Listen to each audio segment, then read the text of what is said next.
করছি এখন কলকাতাতে, আর আমরা যাচ্ছি ভিক্টোরিয়া মেমোরিয়াল পার্কে যাচ্ছি। বাট আর এখানকার বর্তমানের গরমের অবস্থা খুবই ভয়াবহ। ঢাকাতে ছিল আপনার আমার মনে হয় 39-40, বাট এখানে আমার মনে হচ্ছে ইটস ফিল লাইক 45+ না।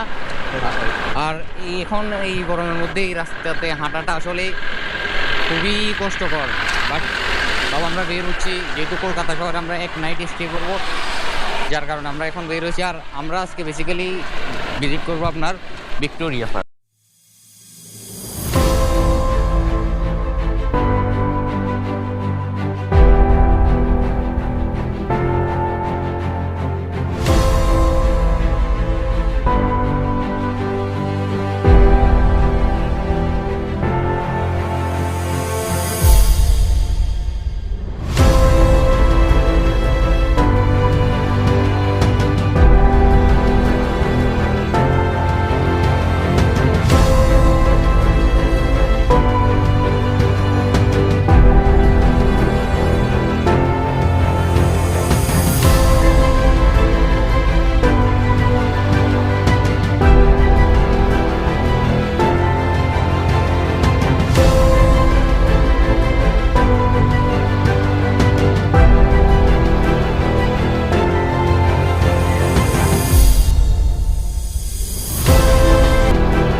আমরা এবার ভিক্টোরিয়া মেমোরিয়াল পার্কের একেবারে সামনে চলে এসেছি। দেখি এন্ট্রির জন্য কি কি করা লাগে এখানে। আমরা এখন আছি ভিক্টোরিয়া মেমোরিয়াল পার্কে, যেটার জন্য আমাদেরকে টিকিট নিতে হয়েছে 50 রুপি করে। আর এটা ভিউটা যদি আপনাদেরকে একটু দেখাই, দেখছেন তো আমরা 50 টাকা টিকিট নিয়ে আপনার মেমোরিয়াল পার্কের একেবারে ভিতরেই প্রবেশ করে ফেলেছি। যদিও ফরেনারদের জন্য এটা 100 রুপি, বাট সেক্ষেত্রে এটা বাধ্যতামূলক নয়, আপনি সেখানে বলতে হবে আমি ফরেনার। আপনি জাস্ট নর্মালি গিয়ে বলে দিলেন আমার 2টা টিকিট লাগবে, দ্যাটস ইট। তো চলুন তাহলে এটার ভিতরের ভিউ এবং হিস্টোরি সম্পর্কে জানা যাক। এই ভিক্টোরিয়া মেমোরিয়ালটা আপনার এস্টাবলিশ হয়েছে 1921 সালে, অলমোস্ট 103 ইয়ার্স। আর এটা হচ্ছে, এটা টাইপ হচ্ছে আপনার মিউজিয়াম টাইপ, এটার মিউজিয়াম টাইপ বলতে পারেন এটা। আর আপনার হচ্ছে এটার কালেকশন সাইজ হচ্ছে আপনার 50,000। 1906 সাল থেকে 1921 সাল পর্যন্ত আপনার চলমান ছিল। আর দেন 1921 সালে এটা আপনার সম্পূর্ণ নির্মাণ কাজ সম্পূর্ণ হয়। যেহেতু লর্ড কার্জনি হচ্ছে এই মেমোরিয়ালটার ফাউন্ডার, যার কারণে একেবারে মধ্যখানে ওনার স্ট্যাচুটা আপনারা দেখতে পাচ্ছেন। আর এই ভিক্টোরিয়ালটার কিউরেটর হচ্ছে আপনার সামারেন্দ্রা কুমার।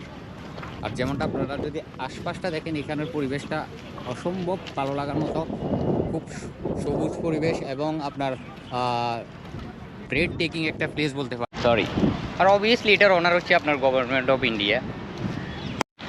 আর বেসিক্যালি মধ্যেখানে হচ্ছে আপনার বিল্ডিংটা, আর চারপাশটা হচ্ছে হাঁটার স্পেস। আর আপনি অত সহজে এটা হেঁটে শেষ করতে পারবেন না, বেশ বড়ই।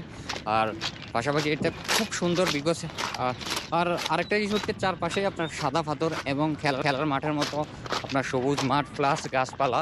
আর চতুর্পাশে আপনার লেক সিস্টেমের একটা একটা করে লেক আছে, যেটা আসলে বেশি সুন্দর দেখেন।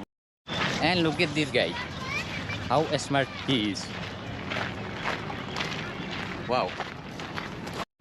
আর এই প্লেসটা আপনার সত্যি ব্রেড টেকিং প্লেস। আপনার একেবারে শান্তশিষ্ট এবং নিরিবিলি একটা প্লেস। আর বাতাসে একটু ঠান্ডা ঠান্ডা ভাব আছে, কারণ এখানে আপনার হিউজ পরিমাণে ফুল গাছ দেখা যাচ্ছে, যেগুলো বেশ বড়ই। আর এখানে আপনি প্রবেশ করতে হলে গেট দিয়ে ঢুকে একেবারে পিছনের দিক দিয়ে চলে আসবেন, দেন পিছনের দিক দিয়ে ভিতরে ঢুকে আপনি সামনের দিক দিয়ে বের হয়ে যাবেন, দ্যাটস ইট। আর যেমনটা আপনারা দেখতে পাচ্ছেন, আমরা এখন একেবারে ভিতরের দিকে ঢুকতেছি, দ্যাটস ইট। সুন্দর বন্ধ থাকে। আর আপনি এই মেমোরিয়ালে আসতে হলে অবশ্যই সোমবারকে অ্যাভয়েড করে আসতে হবে, কেননা সোমবার এই আপনার মেমোরিয়ালটা অফ থাকে। Wow, amazing. আর ভিতরে প্রবেশ করার সময় অবশ্যই আপনার ব্যাগগুলো এখানে স্ক্যান করাতে হবে, তারপরেই আপনি ভিতরে প্রবেশ করতে পারবেন। আর ভিতরে হচ্ছে আপনি কোনো ধরনের ক্যামেরা ইউজ করতে পারবেন না, বাট আপনি চাইলেই আপনি ফোন ক্যামেরা দিয়ে কিছু ক্লিপ নিতে পারেন, দ্যাটস ইট।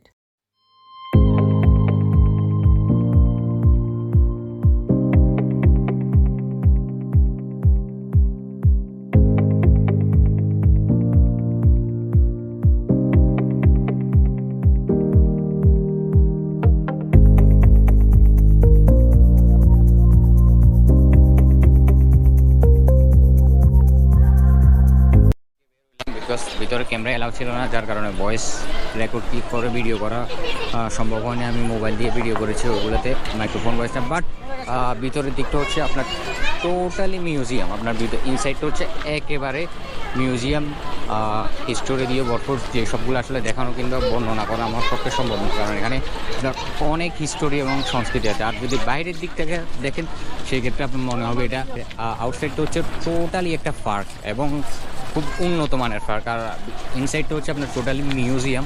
আপনি ওইখানে ঢুকলে মনে করবেন এইটা একটা মিউজিয়াম, সম্পূর্ণ ইতিহাস ঐতিহ্য দিয়ে ভরপুর হিস্টোরিক্যাল প্লেস। আর বাইরের দিকটা হচ্ছে একেবারে আপনার পার্কের মতো। আর এখানে আপনার অনেক ফরেন পর্যটকরাও আসে ভিজিট করার জন্য। আশপাশটা ঘুরে আমি এটাই দেখলাম, like English and European, this kind of foreigner also come to visit this memorial. একেবারে হাঁপাই গেছি। আর এইটা হচ্ছে সংক্ষিপ্ত একটা ইনফরমেশন ছিল, বাট এর বাইরেও অনেক কিছু আছে যেগুলো আসলে আমি নিজেও জানি না, বা আপনার সবগুলো কালেক্ট করা সম্ভব হয় না। আর তো এইটুকুই ছিল। এই ভিডিওটা শেষ পর্যন্ত দেখার জন্য ধন্যবাদ। Thank you, by.